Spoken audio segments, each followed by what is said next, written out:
Mark Twain may or may not have said that history doesn't repeat itself, but it rhymes. Dr. Anthony Harris, though, will tell you the saying's true. The author and lecturer stands in a special place in our history. He was in the front lines of the battle for the vote in 1964 Freedom Summer, Mississippi, along with Fannie Lou Hamer and Martin Luther King.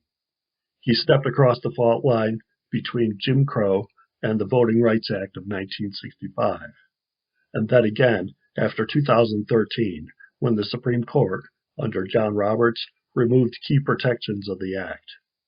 Now the Brennan Center of Justice at New York University says there are at least 250 voting restrictive bills in 43 states.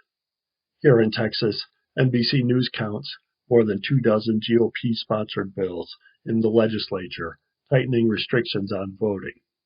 Governor Greg Abbott says these are necessary to protect against widespread fraud, without offering proof. Dr. Harris is hearing the rhyme loud and clear. In the 60s, they had the literacy tests and they had the poll tax and did all these things to suppress the black vote. And today they're coming up with these laws that have the same effect. They're just using different methods. They can't impose poll taxes and literacy tests anymore. But what they can do is to erect obstacles and create difficulties for black people to register to vote or to even cast a vote. I mean, it's so obvious, and I don't know why people can't see that in a democracy, you ought to be doing all you can to expand and enhance the number of people who actually cast a ballot. That is truly a democratic, that ought to be at the core of democracy. We want as large a turnout of people as possible to cast their ballots, because without it, democracy doesn't work.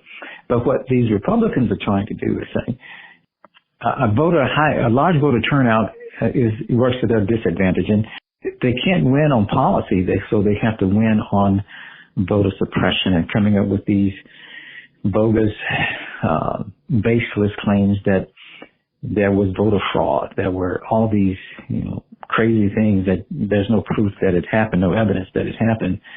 Yet they are going back again, trying to achieve the same results as the Jim Crow laws did.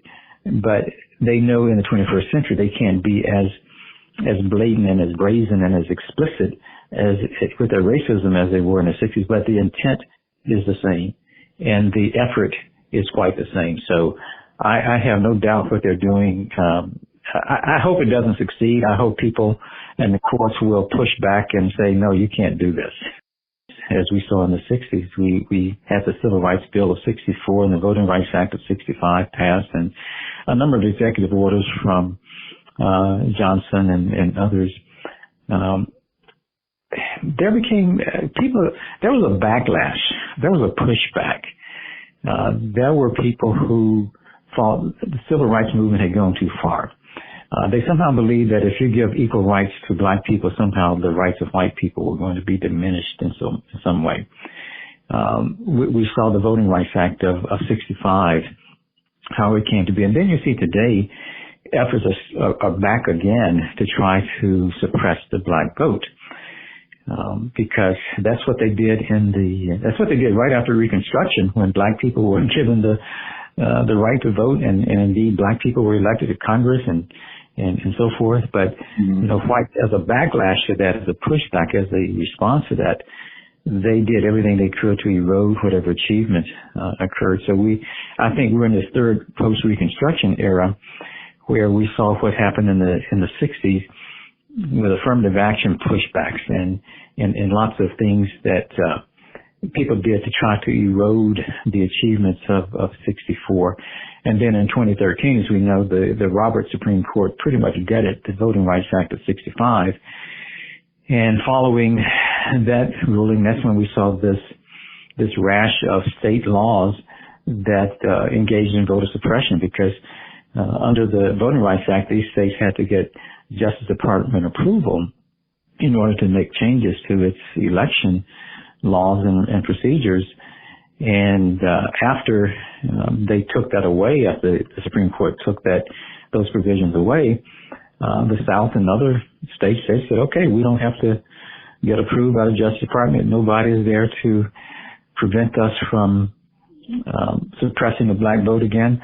So there you have it. And we're seeing, again, their state legislatures that are currently, right now, doing all they can to, once again, as they did after the Reconstruction era, as they did after the Civil Rights Movement, as they're doing it now, to do all they can to suppress the black vote. You know, this $1.9 trillion COVID relief bill just passed, and the president signed it today. And had fewer people turned out to vote, Mitch McConnell would still be the Senate Majority Leader, and that bill never would have seen the light of day. I'm convinced of that. So that's an example of a tangible result of people getting out to vote, despite the efforts of these individuals in these states, these state legislatures, intentionally making it difficult. And they target these black communities. One of the practices, one of the things that made it legal in some black communities was called souls to the polls. On Sunday after church, people would go vote. They were allowed to cast votes because they were there. There was transportation provided for them. It was very convenient for them to vote. But now they want to discontinue that because that encourages too many people to vote. You just want to scratch your head. Why are they doing this? Why can't they win on the issue, the policies? And what they also realize that, you know, this affects Republicans as much as it does, also, I won't say as much, but it affects Republican voters, same, you know, as it does black voters.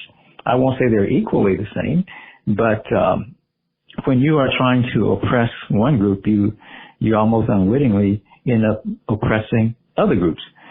So, you know, but predators are known to devour their own prey from time to time. So that doesn't surprise me that they'd be willing to sacrifice some of their own Republican voters if they can just keep many of these minority voters from going to the polls. Harris discusses civil rights issues on his podcast, Looking Backward, Moving Forward, on Spotify and on AnthonyJHarris.com. For the People's News, this is John Moeller reporting.